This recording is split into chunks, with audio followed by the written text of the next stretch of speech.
Hi guys, luto na naman akong tinula guys. Wala akong dahon sili.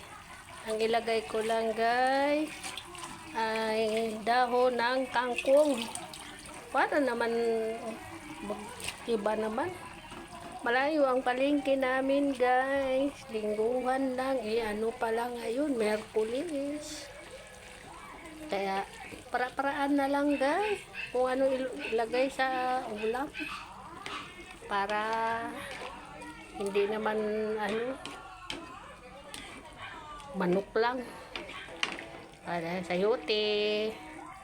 Yan ang tanghalian namin ni nanay hanggang hapunan na yan guys. Kaya ito na naman, kakain na kami.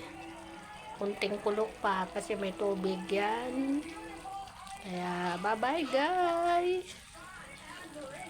Ako ang may-ari yan guys.